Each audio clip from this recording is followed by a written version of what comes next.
This is the Apocrypha of Azazel podcast, and I am Azazel, the god of death.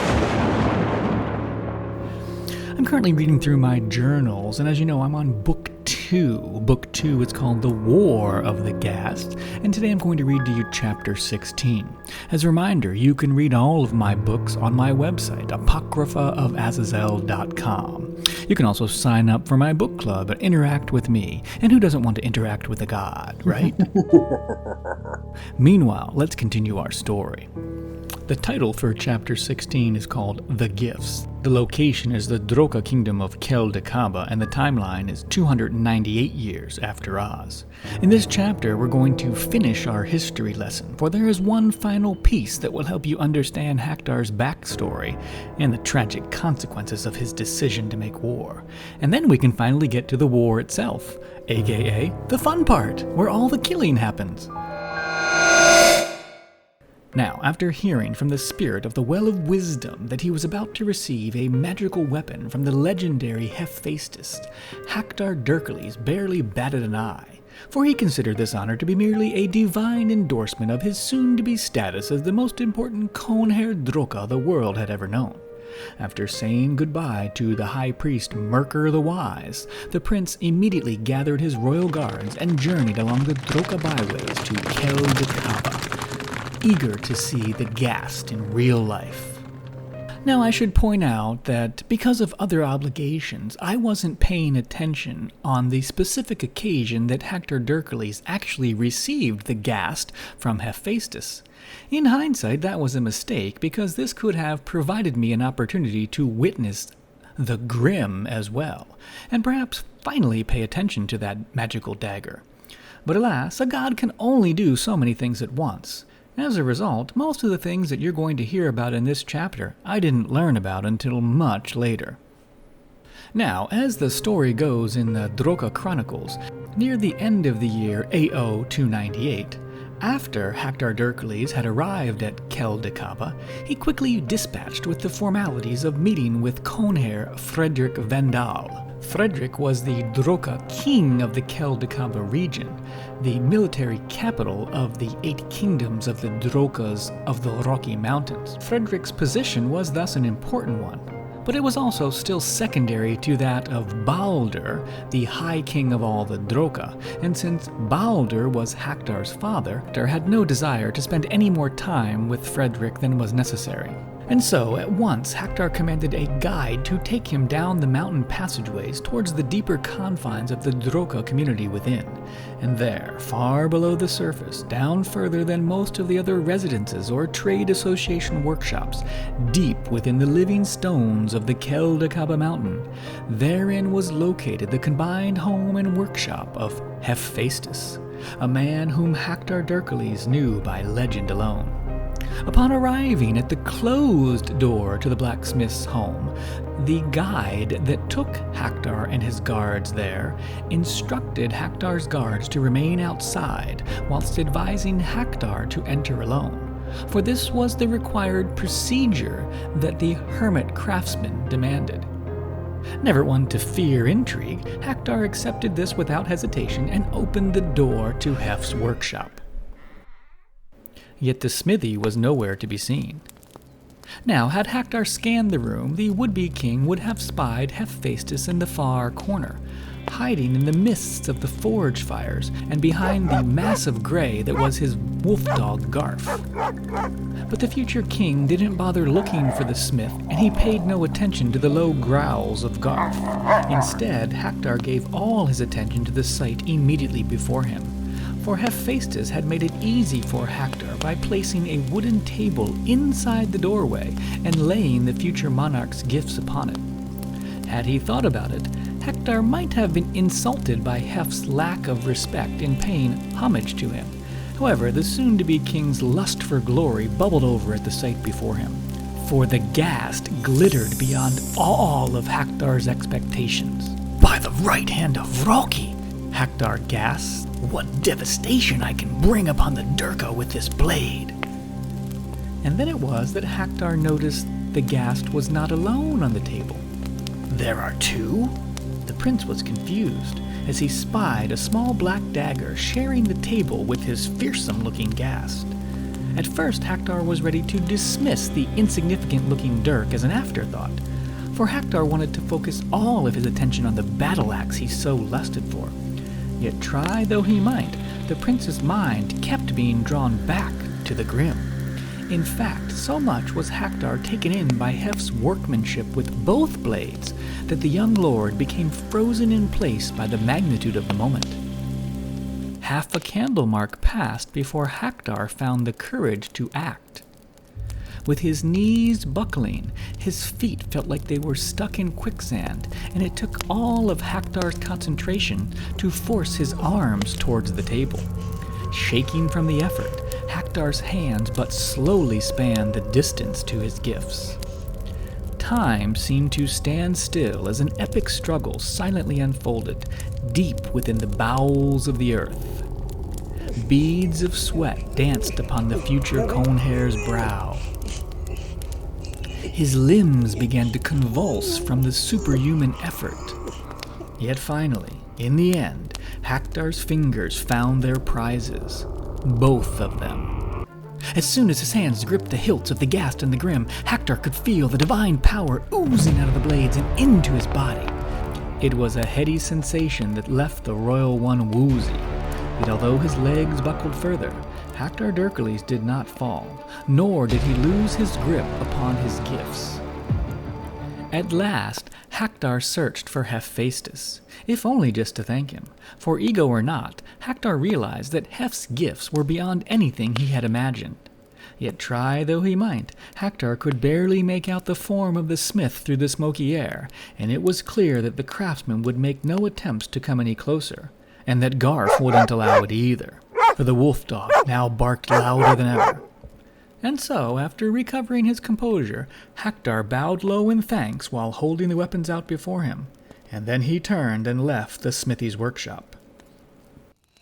Leaving Keldakaba, Hacktor Derkillez arrived back at the kingdom of Roki Pass shortly after mining day in the year AO 299. And again, here is another occurrence that I did not witness in real time and only learned about later.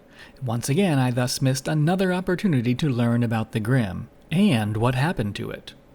Without even bothering to pay his respects to Baldur, the prince immediately went to his apartments.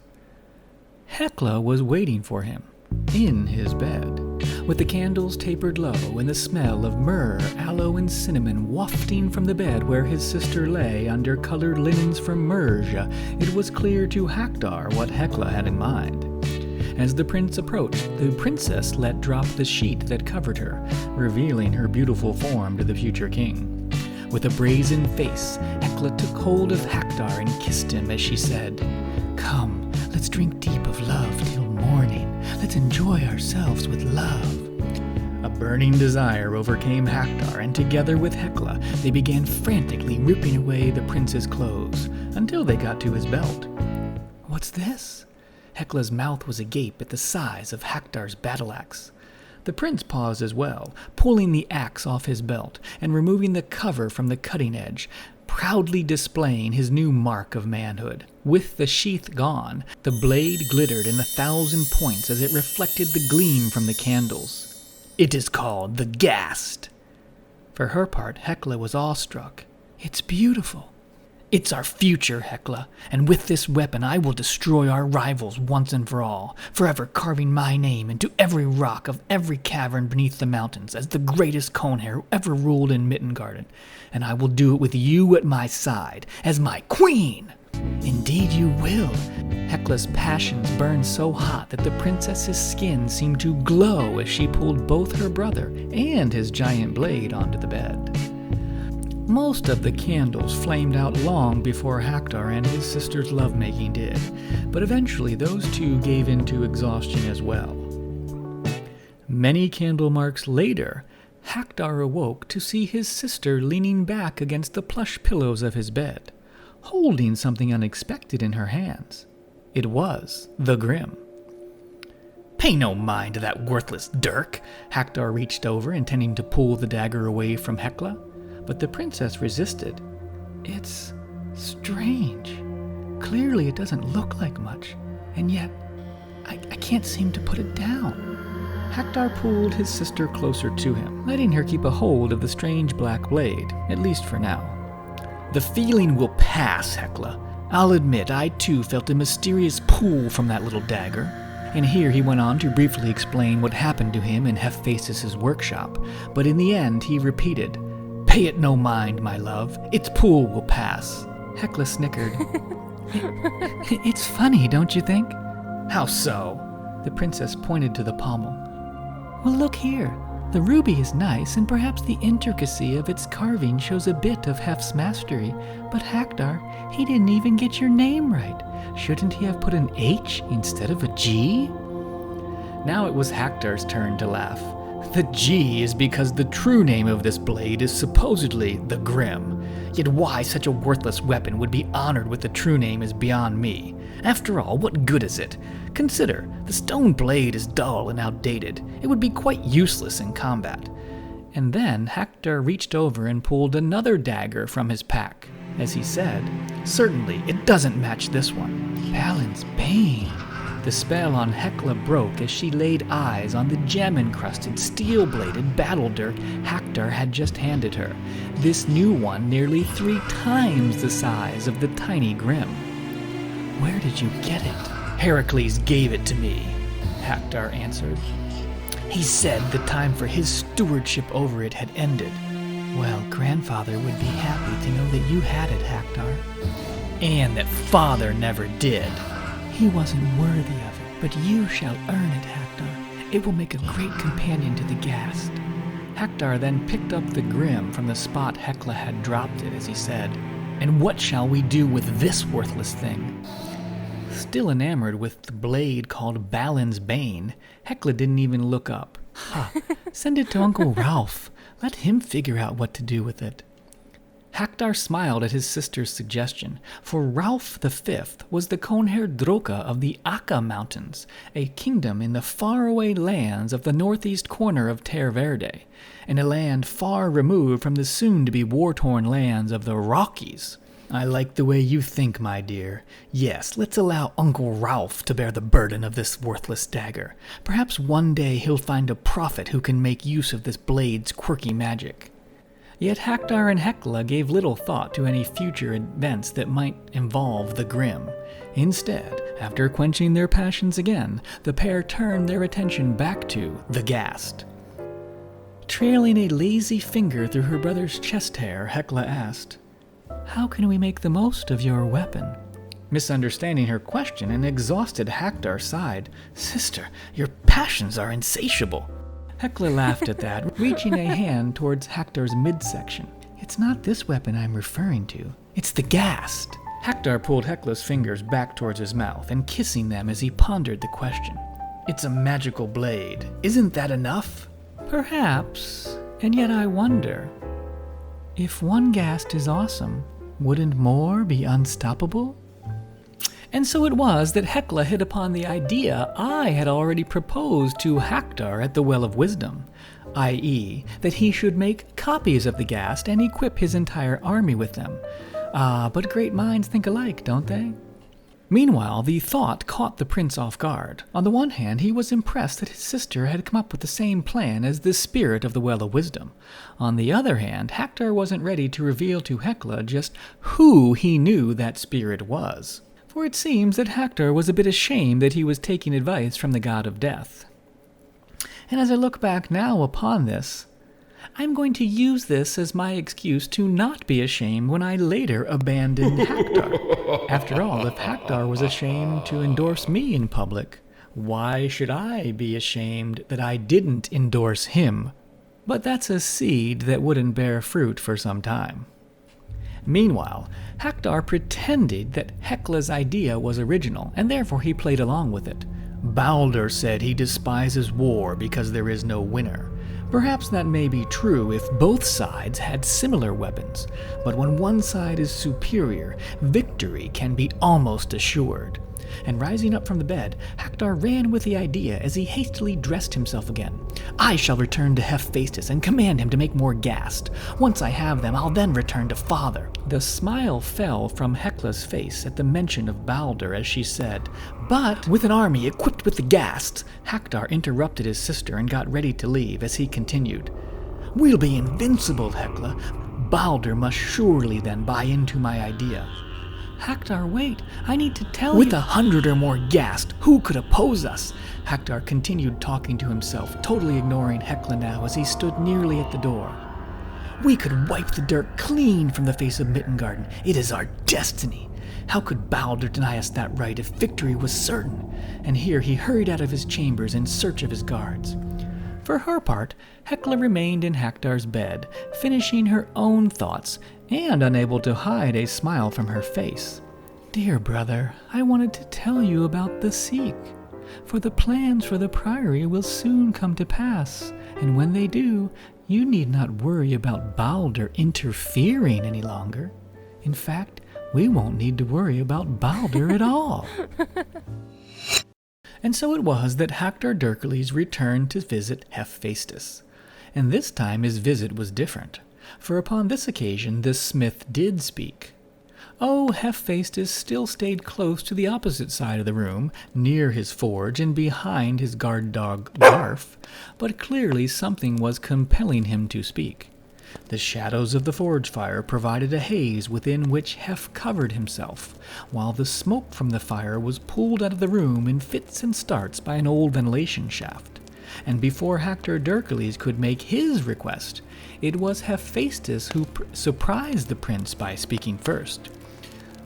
The blackness will save you, Prince Hacktor. Caught off guard by the smith's remark, the prince wasn't sure how to respond. Meanwhile, driven by an internal need to share wisdom that he believed could change the world, Hef Fastuz spoke more at one time than ever before in his entire life. And shockingly, he didn't stutter a single word. My lord, the Grim was forged especially for you. Although I know not what your future holds, Mindos was adamant that this dagger will help you fulfill your destiny. One day you will confront your darkest day, but on that day, the Grim will be your light. Recovering his composure and eager to get off the embarrassing subject, now it was Hacktor's turn to stutter. I don't know what to say, Hef. And he bowed low to the floor to give himself time to think. Thank you. The Grim is certainly an interesting piece. It is more than that, Great One. And here Hef spoke more forcefully, as if compelled by a higher power. Hacktor, when you live your moment of truth, trust in the Grim, for at that time it is this blade that shall give you the strength, yea, even to overcome death. Whoa, I don't like where this is heading. Now, had I been privy to this conversation when it happened, I would have immediately put the kibosh on this entire charade. For analyzing the words now, it was clear that Mindos was communicating to Hacktor via Hef Fastuz. It was also clear that Mindos and Rocky knew about my use of the Well of Wisdom to influence Hacktor, and about my plans concerning the Ghast. And this conversation is yet another example of the High God Ah's interference in my grand designs. You can call him the Great Creator or the Great Deceiver, but the fact is, Ah let me string myself along my entire life.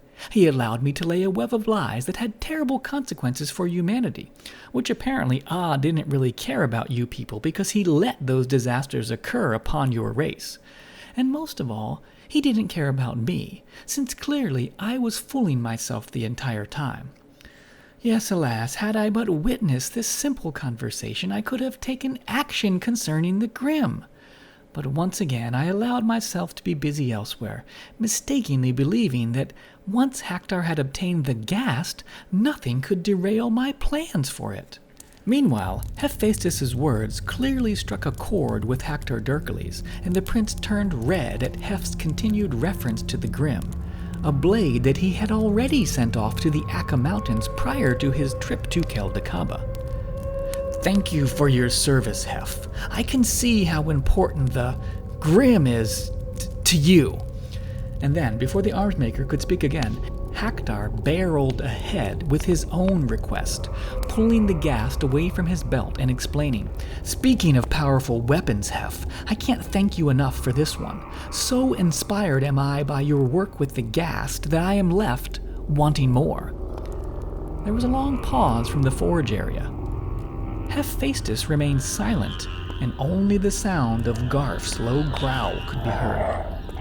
Yet not willing to be deterred, Hacktor advanced a few more steps into the room. "What I mean to say is, can you make more—" "Go no further!" Hef's cry and Garf's growling stopped the prince in his tracks as the smithy said, "I will abide." Not sure what to make of the smith's statements, and annoyed at the dog, Hacktor tried again. "I want you to make copies of the Ghast. Can you do it?" Again there was a pause as Garf continued growling, yet finally Hef's voice spoke through the haze again. "Yes." Then it was Hacktor's turn to pause, for he dreaded this moment, and hesitating he asked, "Do I need to leave it? I mean, the Ghast with you?" "I need not that blade again. It is yours.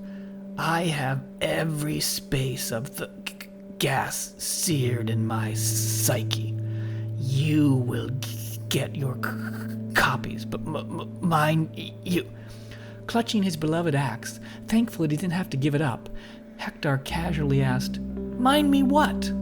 "The copies will not carry the divine gifts that your Ghast has. They will be but pale shadows." Hacktor had expected this and was not surprised. Part of him was actually thankful to hear that his own blade would be special, for it stroked his ego, and wanting to inspire Hef to start work immediately, he paid a compliment to the smith. "They may not carry the magic of Mindos or Rocky, but they will carry the maker's mark of Hef Fastuz, and that will provide all the magic my army needs." "As you wish," Hef's voice called again. Hacktor feared that it would take the smith years to produce copies of such a unique weapon. One more question. How long will all this take?" He was thus surprised when Hef replied, "You shall have them in the spring." Hacktor couldn't have been more pleased. "You truly are a gift from Rocky, Hef." Thrilled beyond compare, Hacktor took his leave from the great weapons maker, totally forgetting about the conversation relating to the Grim, and 100% focused on the fact that he would soon have multiple Ghast to show King Baldur in order to convince his father of the certainty in war. True to his word, Hef Fastuz produced 3 additional Ghast for Hacktor by the spring, and on the surface they were every bit as inspiring as the Ghast, for Hef's mastery was indeed on full display. And one heft of these new Ghasts certainly made its bearer feel strong and confident, even though they lacked the secret magic of Hacktor's blades. Yes, they were not true Ghasts. How could they be? For they lacked the added powers of the gods. Nonetheless, they served a purpose. They were about to give Hacktor that extra something he needed to inspire his people. Just as importantly, it should be noted that Hef Fastuz delivered his new Ghast to Hacktor Derkillez at a meeting at Iztok that was arranged by Merkur the Wise.